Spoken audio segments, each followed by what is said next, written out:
And now, from beyond our dimension, this is the JeffMara podcast. Here's Jeff. My guest is Dr. Stephen Dietrich Kolokouris, who had a near-death experience due to a heart attack, and it ended up being hellish.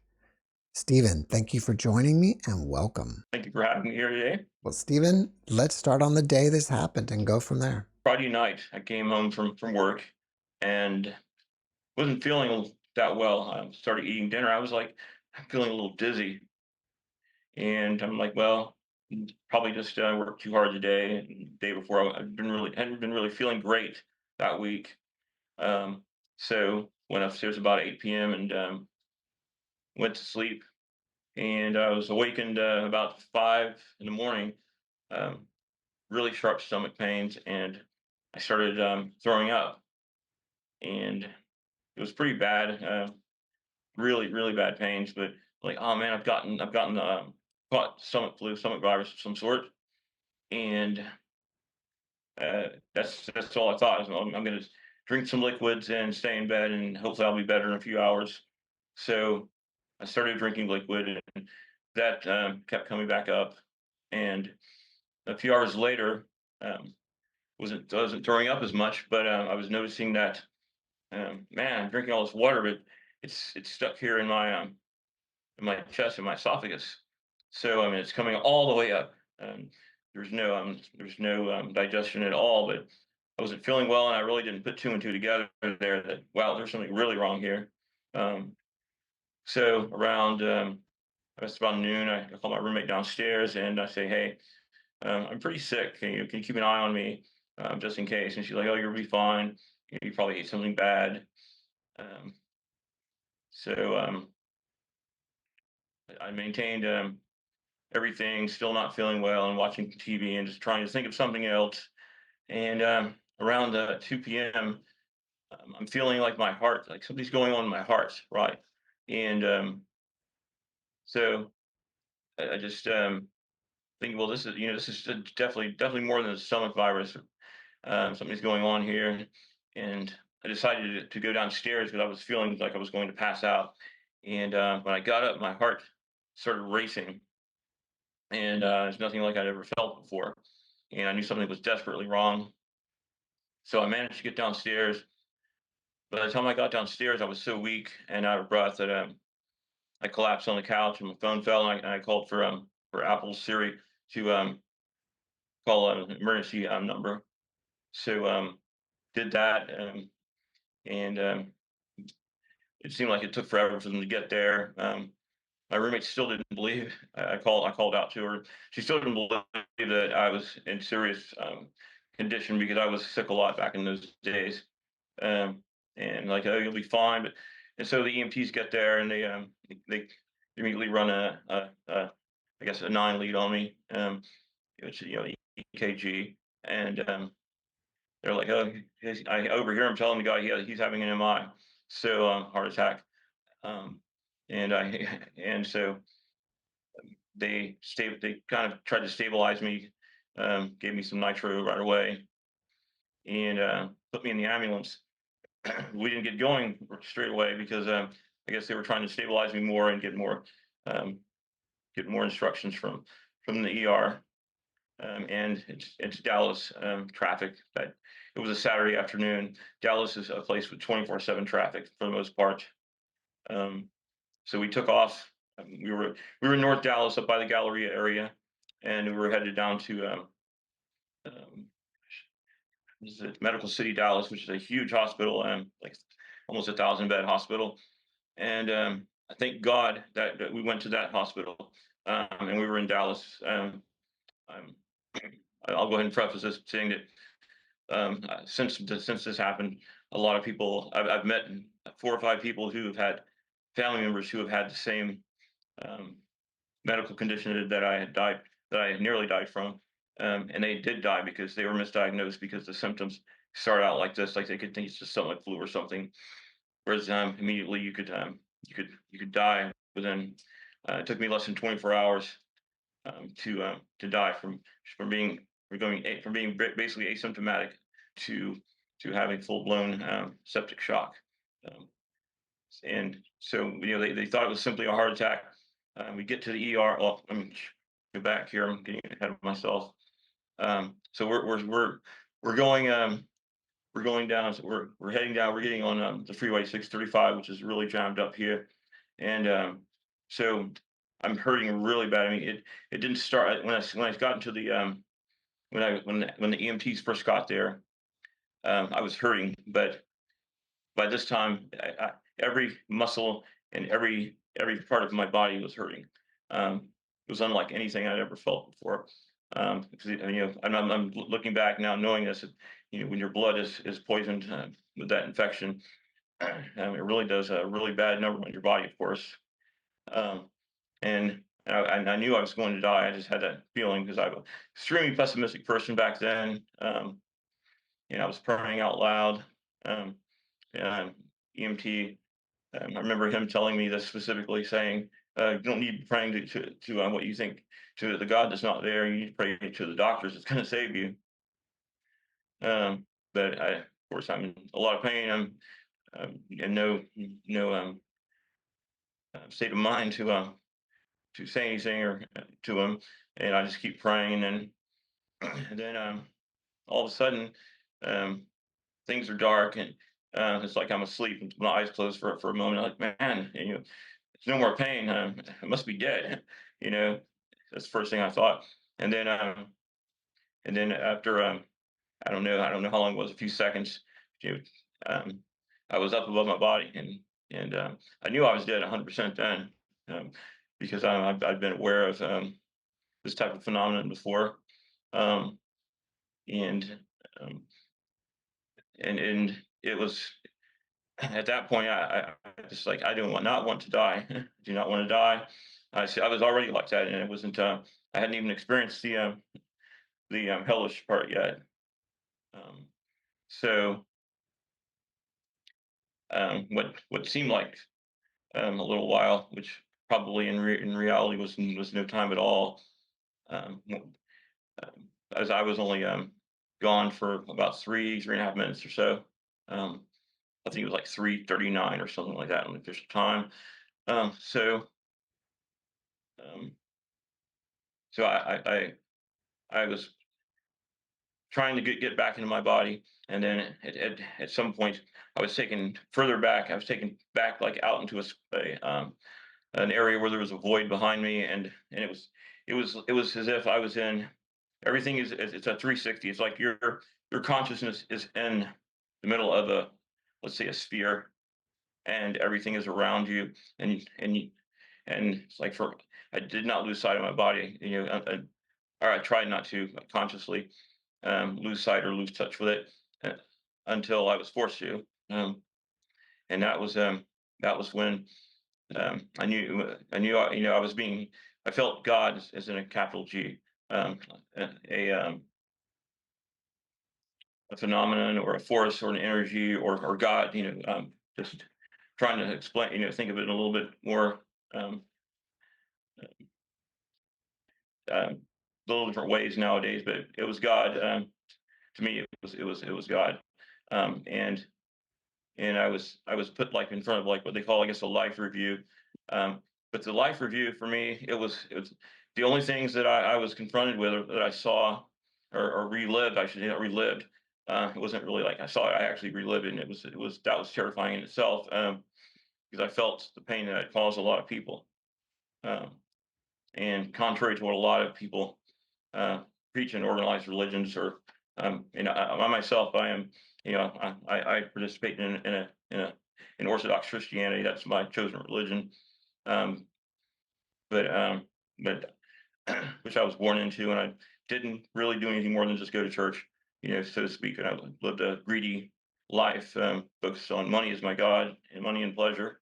Um, but back to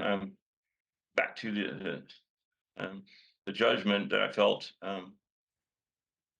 What I was every time I had hurt someone intentionally, or things that I had done wrong that ended up hurting people, I felt the people that I hurt, and that was very very intense. And it's something that I still remember. I still feel, up to this day. And there were some other things that I had done that were extremely hurtful that I won't go into, but and then things that I did not even remember were I was confronted with and relived, and that's something that made it even worse because I still remember them now. I definitely remember them now, but I had completely forgotten about them, which shows how callous I used to be. Um, but surprisingly, surprising to me now, or looking at it, is contrary. This is my experience. Contrary to what a lot of organized religions teach, certain aspects of people's lives that they put a lot of emphasis on, taking people are doing this and that wrong. I wasn't confronted with those being judged for those, I should say. I was judged for the hurt I caused other people, and it wasn't necessarily it wasn't just trivial things. It was real hurt. Um, and I must say, we could, so jumping forward again, um, that was for me. It was devastating to my conscious at that point. At right when that happened. But at the same time, I was still, there was a void behind me, and after the live review, it seemed like it took forever, but then again, it didn't. It was almost as if the way I like to explain it to people is if someone were to I'm in the tech field now, if you were to, and if someone were to just download information into your body all at one time into your mind, and you can feel everything in parallel all at the same time. That's kind of the way I can explain it. It's nothing that your human body cannot do that. I don't believe. But, if we can, um, I haven't heard of it, but it's as if I experienced.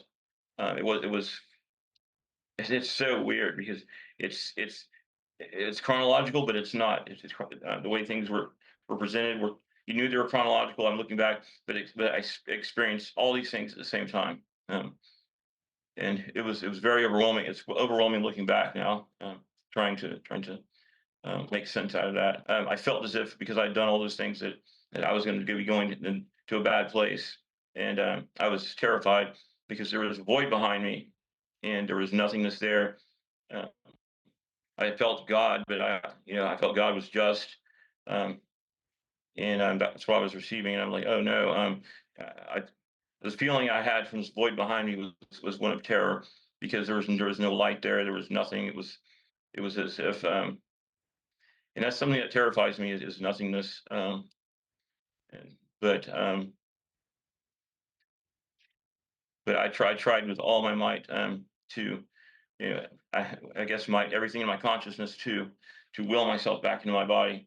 And but I kept being pulled like there was some kind of gravitational force just sucking me back towards that void. Um, No, no, no.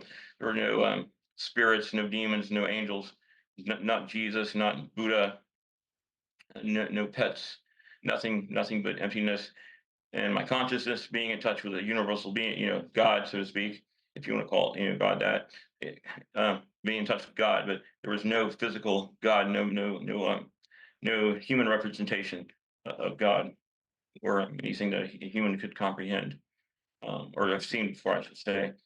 Um, but it kept sucking me there. And I'm trying with all my might to will myself back into my body.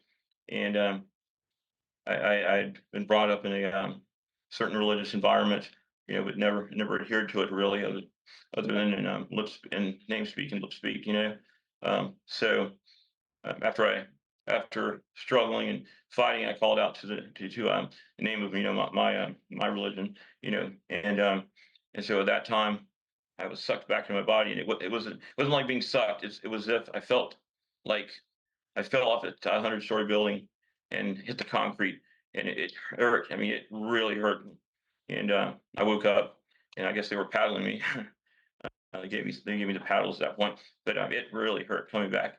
And it wasn't the shock; it was of the paddles. Like it was um, when my body moved from my muscles contracting. But that's when I felt like I hit the pavement.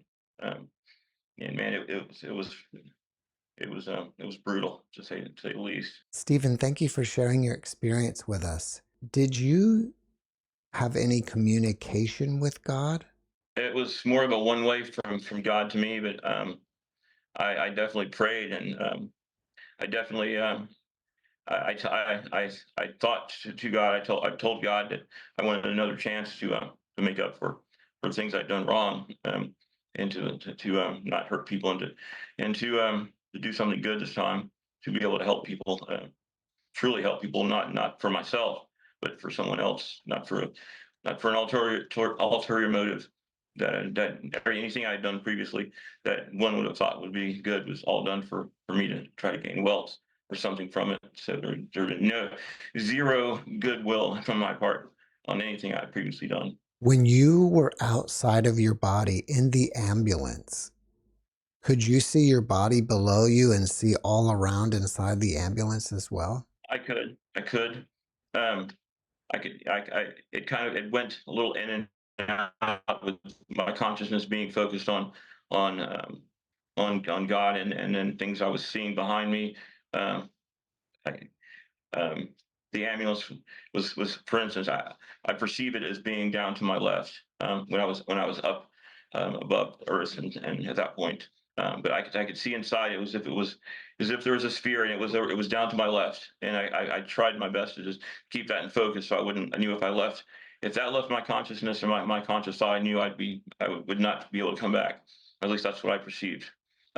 So I was able to see, a lot of things going on, everything going on actually. But when I was faced with, um, my conscience praying, or asking for another chance, and going through the life review, it was still there. I could still see it, but it wasn't something that I focused on.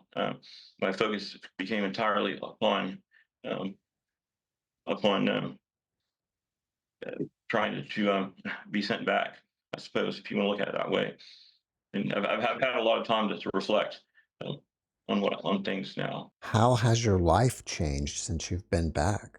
One of the things that I did straight away was, I contacted a lot of people that I had screwed over, and and I apologized, and most of them said okay. Most of them said I forgive you, but and if they didn't, I mean, that I would completely understood. Like, hey, screw you back. Don't ever call me again. You're a jerk, and that's putting it kindly. So that's the first thing I was able to do. I was actually sick for about a year after this incident. I was in and out of hospital for about a year, and from what I understand, the statistics say that, uh, I don't know. I think that the mortality rate may have been like 60%, of people survived after a year, with the level of septic shock that I had, and so that prevented me from doing from going and seeing people that I wanted to, personally apologize to, that would still see me. But that's what I could do straight away. Um, and so that's what I did then, and now my worldview has changed completely. I'm no longer look at I try no longer to look at things straight away for the negative. Um, I would never, ever, ever look at someone positively, even though I may say I did. I sure didn't in reality. Um, I was never truly happy for anyone that had a good moment. I always looked for a way to exploit that for myself, to make money of some sort, or there is all about satisfying wealth, or personal pleasure. 100%. I truly believe, that I was a classic sociopath, because I do remember I did not cry about my mom's passing or anyone else's passing until after this happened. I just did not feel the ability to truly have feelings, prior to this. Um, so that it completely and utterly changed me. After your experience, did you notice you had any new abilities that could be considered psychic? I did. I had always, um, been really interested in um, the paranormal world and that type of phenomenon. But I did completely notice that I was able to seriously feel energies, spirits, entities, um, very not just well, gee, the way these things kind of work are you do feel subtleties, right? The way I started doing it, you feel things subtly, but for me, it was more than just a subtlety. It was pretty profound feelings of, for instance, we were in San Antonio. We took a trip to San Antonio this past summer, or excuse me, this past in March, past spring, and we went to a castle. There was a castle there. There, and a lot of energy there. I experienced things that people had not experienced there before, and I was able to actually get the to get some of it captured on audio and video. Um, I was profoundly able to hear as if I were being talked to, like by entities or spirits. So that's something I've noticed, and we've some friends of mine that are uh, that are professionals in this field. We took me to a place here where I am, where I've been living in north of Dallas for about a year, but I didn't know anything about the property or anything. So I went in blind, and I was able to tell them exactly what had taken place there, and it was really prolific and definitely a life changer. But at a certain point, it got to where I had to try to block this stuff out because it kind of it started to interfere with being trying to concentrate on things that matter here, and getting my life squared away from being sick for a long time. What about within your physical body? Have you noticed any changes? I used to be someone who really liked to sleep. I slept anywhere from 7 to 9 hours a night. Um, Now, since this is going on, I sleep. If a good night's sleep for me is 4 hours, so it's a long night of sleep. Um, and for instance, we've been tracking this. Um, I can go up to 4 or 5 days without sleep, without hallucinations or anything like that. And I kind of like it now because I'm able to accomplish more. I've simply now found that there's not enough time on the planet, and I wasted half of my life um, working for nothing but for myself and for greed. And now I feel as if this could be part of the reason. It could be psychological or a combination of a lot of things. But I believe that only having half of my life, left based upon my father's still alive, I'd be about at half right now, and there's not a lot of time left to accomplish and help people and do something memorable. Something that's good for society as a whole, or for even if I only help one person, I truly help that person change something um, that's soul changing for them. That's a good start, I believe. And I sleep. Last night I was able to sleep 4 hours, but prior to that, I didn't sleep for 140 hours before that, 160 hours. Look at the calculations, but 4 or 5, about four. I average sleep. I sleep about every 4 days. Is the way it is now. It's amazing that you don't get physically exhausted. Yesterday I was super exhausted yesterday. I had a 2 hour nap, and that power nap kept me going. Last night I crashed out good 4 hours and totally rested today. Everything's great. How would you say that you've processed this NDE so far? For me, it's been difficult. Um, it's I think it's definitely given me a different shade of post traumatic disorder because a lot of times I mean, not a lot of times, I definitely still I'm not like the majority of people who have NDEs that are There's completely now, oh, I'm not afraid of death at all now. Everything's wonderful, and they experience something that they consider to be very pleasant. Um, that was not my experience, and I still do not. I still terrified of dying. No matter what religion one may be, or there's still a mystery to me, and it was not. If I have to go spend eternity in a void by myself, to me that's terror. Um, and I suppose a lot of the philosophies would say, well, you have to learn how to live with yourself and and have inner peace, and that's sort of a mantra. However, even when I'm a lot more at peace with myself now than previously, um, but I still enjoy company of other souls more than anything. I am completely a people person. I've had many guests go to the void that you went to, and most of the time it's a positive experience. Is it possible that you're just misinterpreting it? That is completely possible. Um, I have been in touch with Dr. Long from the university in the East Coast, and supposedly, from one of his theories is, and he's one of the foremost experts on NDEs. I believe they've been studying it um, for over 50 years Mm-hmm. now.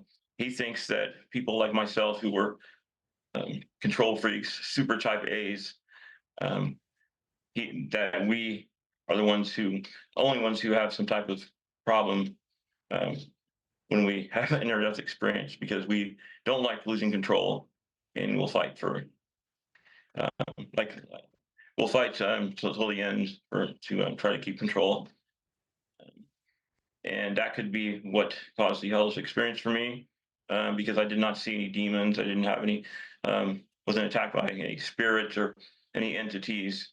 Um, the only thing that was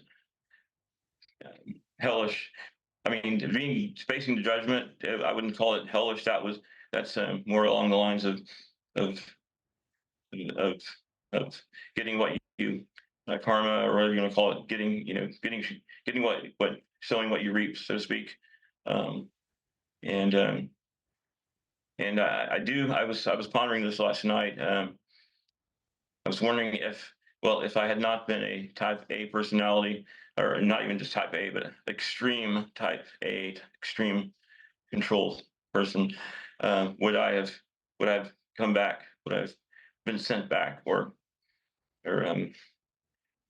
shown that I really wanted to change things that greatly, with that much passion, in order to convince, or to have, or for God with a capital G to let me come back. Um, it's wondering, how could that change, or if I had not been a type A personality and a control freak, would I have been in a situation where I was sick and died anyway? I mean, there's so many things, so many possibilities. So that type of thing, I find myself um, in deep thought a lot more so, way more so than the average person, I believe, nowadays. It's interesting because many times we've talked about that once a person surrenders to death, they have this NDE, and many of them have an amazing experience. To me, it's possible that if you would have surrendered, that you would have had a more pleasurable experience, and you still may have come back, and you may have even been forced to come back. Right. And I never thought about having type A personality and fighting to come back, how that results in a different experience. I intend to try to do some research here soon, within the next week or so, and see if there are any studies, or how many um, logged events, logged experiences there are like that. Do you feel like God was judging you or you were judging yourself? I feel that God put me in a place to judge myself. I mean, I do feel I was being judged by Him, or I'm just using Him because that's just typical vernacular I've been using. But there's There was no gender assignment or anything at all related to a human being about God that I experienced. I'll just go ahead and preface it with that. But yeah, I do believe that I was being judged for the bad things for hurting people that I'd done. And I guess that's what I consider bad things now. Is you're hurting people and doing things along those nature. But and then it and I think the purpose of that was to form something in me that did not form in a normal person um, prior to this. I don't think that that part of my mind or brain or spirit formed um, the way it should have. So it's there now, and I believe that um, now that I can be trusted to make the attempt to do the right thing now after this. Whereas before, I would never do the right thing on purpose. So it's a lot different. Do you feel inspired by your NDE in any way? And if so, how? I completely feel inspired. I can feel inspired to share with others um, our potential, and I also feel inspired to lead people to um, attempting to make the world a better place, not only for themselves and their families, but for everyone as a whole. Um, I, I've lived in Europe for a long time, lived in Germany, and I do notice that coming back to the United States, people here need to be shown a greater path to, and this is not everyone, but in general, a greater knowledge, and people need to have their hearts expanded for those outside of their immediate families and themselves, because I don't see people wanting or caring truly about their fellow man, and I think that's something that I could possibly, not possibly, I can show other people um, in whatever small way possible. As long as I'm helping someone changes for the good. That's that's what God expects from you. Can you compare the reality of the other side versus this side? What I can tell you is when I was out of my body and I was I was focused in and close. My consciousness was close to my physical body. Um, I had poor vision, and even with corrected vision, it's still not great. But things were so super clear. My senses, my sphere, the sphere of consciousness that I had, everything I could hear or perfectly. I could sense things all around, and not just in a human type sense. It was as if everything was you would magnify everything by 100 times, and I experienced more colors than we have here. At least that was my perception now, looking back. But I 100% could see everything so clearly. It was unreal. And if I had that kind of vision and senses now, this would be a really more of a wonderful life than it already is. Stephen, after watching this podcast, people may want to reach out to you and ask you questions. Are you open to that? I'm totally open to that. One can reach me. It's if you want to put my email address, you can put that in the note, or I can put that in the comments. Well, if you don't mind saying it, just state it, and then I'll also put it in the description. Okay. Stephen with a PH, STEPHEN at digitalbattleground.com, digitalbattleground.com. And that's the name of my tech startup company also.